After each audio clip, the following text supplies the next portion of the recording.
नमस्कार दोस्तों, स्वागत है आपका इंडिया अपडेट में। और आज के अपने इस वीडियो में हम भारत और चाइना की तरफ से आ रहे एक बड़ी खबर के बारे में बात करेंगे। दरअसल दोस्तों, भारत और चीन के बीच वास्तविक नियंत्रण रेखा यानी लाइन ऑफ एक्चुअल कंट्रोल को लेकर जारी विवाद के बीच भारतीय सुरक्षा बलों ने लद्दाख के चुमार और डेमचोक के इलाके में एक चीनी सैनिक को पकड़ा है। और सुरक्षा बलों से जुड़े सूत्रों ने कहा है कि पकड़ा गया सैनिक संभवतः गलती से भारतीय सीमा में घुस आया है।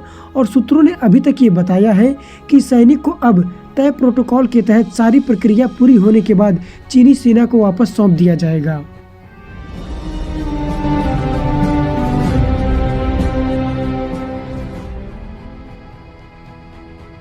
दोस्तों, लद्दाख के डेमचोक इलाके से एक बड़ी खबर निकल के सामने आ रही है।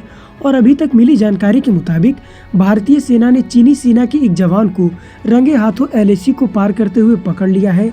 और पकड़े गए जवान के पास से कई अहम सैन्य दस्तावेज प्राप्त हुए हैं। दोस्तों, यहाँ हम आपको बता दें कि भारतीय सेना की तरफ से अभी तक ये बताया गया है कि पकड़े गए चीनी सैनिक का नाम कारपोरल वांग या लांग है, जो पूर्वी लद्दाख के डेमचोक सेक्टर में LAC पार करने के बाद पकड़ा गया है। दोस्तों, सेना ने बताया है कि लांग को अत्यधिक ऊंचाई और कठोर जलवायु की परिस्थिति से बचाने के लिए चिकित्सा सहायता भारत की तरफ से दी जा रही है। इसके अलावा उस सैनिक को भोजन और गर्म कपड़े भी दिए गए हैं। वहीं दोस्तों, समाचार एजेंसी ANI के अनुसार लद्दाख के चुमार डेमचोक क्षेत्र में सुरक्षा बलों के द्वारा पकड़ा गया चीनी सैनिक अनजाने से भारतीय क्षेत्र में प्रवेश कर गया होगा।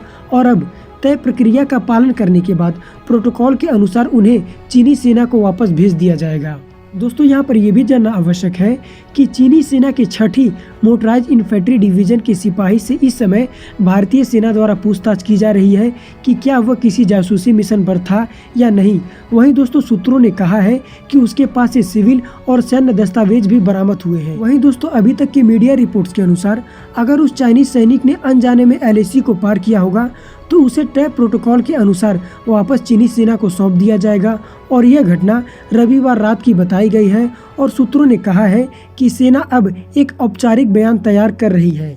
अब दोस्तों, अगर इन सभी चीज़ों को एक साइड में कर दिया जाए तो शुरुआती रिपोर्ट के अनुसार पीपुल लिबरेशन आर्मी का सैनिक सिविल और सैन्य दस्तावेज को लेकर जा रहा था। और इसी दौरान भारतीय सेना द्वारा उसे लद्दाख में रंगे हाथों जांच के दौरान पकड़ लिया गया है। और इस बारे में अभी भी किसी भी देश की तरफ से कुछ भी आधिकारिक बयान नहीं जारी किया गया है। लेकिन दोस्तों, सूत्रों की माने तो भारतीय सेना ने जिस शख्स को पकड़ा है वो चीनी सेना में एक कारपोरल रैंक का सिपाही है। और इसके अलावा वह चीन के मध्य झिनजियांग प्रांत में शिंगझान शहर का निवासी है। दोस्तों, यहाँ हम आपको बता दें कि लद्दाख के डेमचोक इलाके में पकड़े जाने के बाद भारतीय सेना ने उसे अपनी हिरासत में ले लिया है। और अभी तक मिल रही जानकारी के मुताबिक चीनी सैनिक नागरिक और सैन्य दस्तावेज को लेकर जाते समय पकड़ा गया है, जो संदेहजनक है। और वह चीनी सेना में मरम्मत के कार्यों में काम करता है। और एजेंसियां जांच कर रही हैं कि क्या वह चीनी सेना का जवान भारत में किसी जासूसी मिशन पर था या नहीं।